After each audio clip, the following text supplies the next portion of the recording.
नमस्कार दोस्तों, मैं अंकुर उपाध्याय स्वागत करता हूं आप सभी का आपके अपने YouTube channel share market analysis में।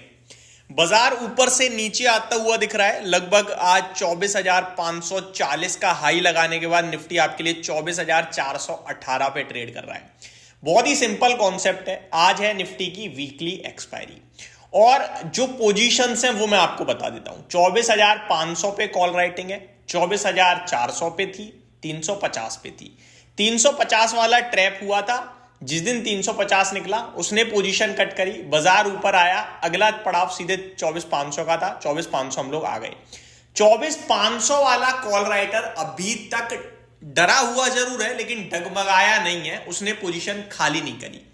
अगर 24,500 वाला कॉल राइटर अपनी पोजीशन को खाली करता है तो बाजार करेगा शूट। क्यों? 24,500 कॉल राइटर यानी कि वो चाहता है बाजार 24,500 के नीचे रहे। तो जब तक 24,500 के नीचे है मार्केट, वो कंफर्टेबल है, वो और एडिशनल शॉर्ट क्रिएट करेगा और आज 24,500 के ऊपर नहीं जाने देगा। लेकिन बाजार अगर 24,500 के ऊपर टिकता है तो फिर वो टेंशन में आ जाएगा, डरने लगेगा और फिर वो अपनी पोजीशन को हल्की करेगा, जिसकी वजह से शॉर्ट कवरिंग ट्रिगर होगी। तो क्या समझ में आया कि 24,500 के नीचे अगर हम ट्रेड कर रहे हैं तो टेंशन है और फ्रेश लॉन्ग नहीं करना है। अगर 24,500 के ऊपर ट्रेड कर रहे हैं तो फिर भैया तेजी और बढ़ेगी, शॉर्ट कवरिंग कहेंगे उसे हम। ठीक है। अब आप कहोगे अंकुर भाई सुबह सुबह तो 24,500 के ऊपर था निफ्टी, फिर क्या? सुबह सुबह था ना भाई, अभी 3:30 बजे तक का समय रहता है कॉल राइटर पे पोजीशन हल्की करने का। सुबह सुबह उसने और एडिशनल शॉर्ट करा होगा, कुछ दिग्गज क्वालिटी के स्टॉक्स को बेचा होगा ताकि उसका बाजार नीचे आ सके। ठीक है, वो पैसा लेके बैठा है भाई, वो पागल नहीं है, बेवकूफ नहीं है। तो 24,500 पे अगर निफ्टी खड़ा है एग्जैक्टली उसके आसपास, तो वो रिलायंस को थोड़ा सा डगमगा देगा, बेच देगा दबा के, तो बाजार अपने आप रिलायंस के साथ नीचे आ जाएगा। ये एग्जांपल दिया है मैंने, हालांकि मुझे अभी पता नहीं है कि कौन से शेयर्स टूटे हैं, चेक कर लेते हैं एक बार। निफ्टी की बात करें तो टॉप लूजर्स की कंट्रीब्यूशन एचडीएफसी बैंक से आ रही है, Bajaj auto, NTPC, Divi's lab, ICICI bank. वहीं गेनर्स की लिस्ट में आपके लिए रिलायंस खड़ा है, इन्फोसिस खड़ा है, टीसीएस खड़ा है। तो मिले जुले हैं, 50 पॉइंट ही निफ्टी नीचे है। तो आपको केवल एक ही लेवल ध्यान में रखना है दोस्तों, वो है 24,500 का। ठीक है जी। अब एक और लेवल, अगर देखो ऐसा तो है नहीं तेजी तेजी की बात करेंगे, मंदी भी हो सकती है, नीचे ही तो आ रहे हैं हम। अगर 24,300 ब्रेक हो गया आज तो ये पुट राइटर है, कह रहा है कि 24,300 के नीचे तो नहीं जाएगा बाजार, तो फिर वो फंस जाएगा और फिर लॉन्ग अनवाइंडिंग हो सकती है, जिसकी उम्मीदें बहुत कम लग रही हैं। उम्मीदें ये हैं कि हमारी एक्सपायरी 24,500 के आसपास हो सकती है, या एक रेंज देने की कोशिश करूं तो एक रेंज है 150 पॉइंट की, 24,350 से 500 के पास, क्योंकि पुट राइटर कॉल राइटर दोनों पैसा बना सकते हैं। देखने से तो ऐसा ही लग रहा है। अब आ जाते हैं थोड़ा सा डेटा पे। एफआईआईज कल कैश मार्केट में खरीद कर गए, बट फ्यूचर्स में बेचा है दोस्तों। 3,219 करोड़ का फ्यूचर्स में बेचा है। तो फ्यूचर्स में कल बड़ी सेलिंग करी है एफआईआईज ने। अब देखना ये जरूरी है कि फ्यूचर्स में स्टॉक बेचे हैं या इंडेक्स बेचा है। तो मैं अगर चेक करूं यहां पे तो कल फ्यूचर स्टॉक्स एफआईआईज ने बेचे हैं दोस्तों करीब 4,300 करोड़ के, और फ्यूचर इंडेक्स की बात करें तो वो लॉन्ग करी है लगभग। तो इंडेक्स तो 1,100 करोड़ समथिंग ऊपर खरीदा है, लेकिन स्टॉक बेचे हैं कल भर भर के। 4,300 करोड़ के स्टॉक्स बेचे हैं कल। तो ये आपके लिए पूरा का पूरा डेटा इस समय देखने को मिल रहा है।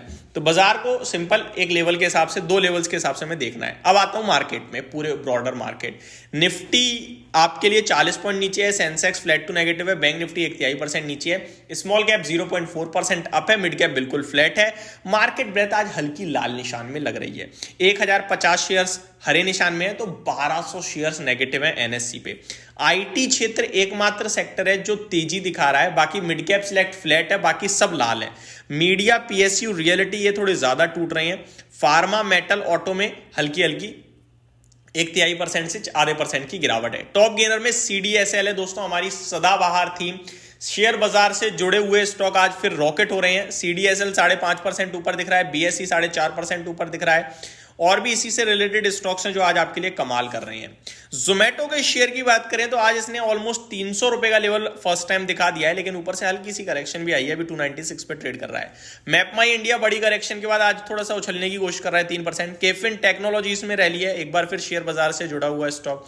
कैम्स वहीं से जुड़ा हुआ। आईजीएल बोनस की खबर के चलते ऊपर आ रहा है। एंजल वन हमारा फेवरेट स्टॉक भी भागता हुआ दिख रहा है। और डिस्क्लेमर भी मेरी पर्सनल पोर्टफोलियो में भी है। आगे टॉप गेनर्स में दोस्तों यही स्टॉक्स हैं। अब टॉप लूजर्स की ग्रेफाइट 2-3 दिन से बड़ी तेजी चल रही थी, आज गिर गया। सायरामा एसजीएस, डीवीज लैब को लेकर कुछ खबरें आएंगी जिसकी वजह से गिरा जरूर था, लेकिन रिकवरी मोड भी फुल ऑन है। आइडिया सेलिंग कर दी इन्होंने इंडस टावर में, कल भाग भी गया, आज वापस टूट गया। ये स्टॉक कुछ करने को तैयार नहीं है, बस फंसा के रखा हुआ है। ऑयल इंडिया में भी आपके लिए हल्की गिरावट देखने को मिल रही है। निफ्टी की बात कर लेते हैं दोस्तों। निफ्टी में आपके लिए 38 शेयर्स नेगेटिव है, जिसमें नेगेटिविटी का लीड बजाज ऑटो कर रहा है। ये बड़ा अंडर परफॉर्मेंस दिखा रहा है भाई साहब लंबे समय से। एनटीपीसी है दोस्तों, जेएसडब्ल्यू स्टील है, पावर ग्रिड है, एसबीआई लाइफ है, सिप्ला है। टॉप गेनर में Bharti Airtel, tech Mahindra, TCS, Wipro, Infosys, Reliance के स्टॉक देखने को मिल रहे हैं। रिसेंटली लिस्टेड स्टॉक्स में एनटीपीसी ग्रीन आज आपके लिए दम तोड़ता हुआ दिख रहा है, लगभग 4% नीचे है। ऊपर 155 का हाई लगाया है कल और अभी 141 है, तो एक दिन में देखें तो लगभग 10% नीचे आ गया है। अगर दूसरी तरफ ध्यान देंगे हम तो इन्वायरो इंफ्रा के बारे में बात करें तो आज 267 का हाई लगा के 256 पे आता हुआ दिख रहा है, तो काफी तेज ऊपर से प्रॉफिट बुकिंग यहां भी आते हुए दिख रही है। निवा बुपा हेल्थ की बात करें तो आज 109 का हाई लगाया, अभी 100 रुपीज पे ट्रेड कर रहा है, तो यहां भी करीब 9% की ऊपर से करेक्शन आते हुए दिख रही है। तो ये सारे के सारे स्टॉक्स थे दोस्तों जो बड़े एक्शन में ट्रेड कर रहे हैं। अगली वीडियो में स्टॉक स्पेसिफिक बात करूंगा, चैनल के साथ बने रहिए। Thank you so much for watching this video, have a great day guys.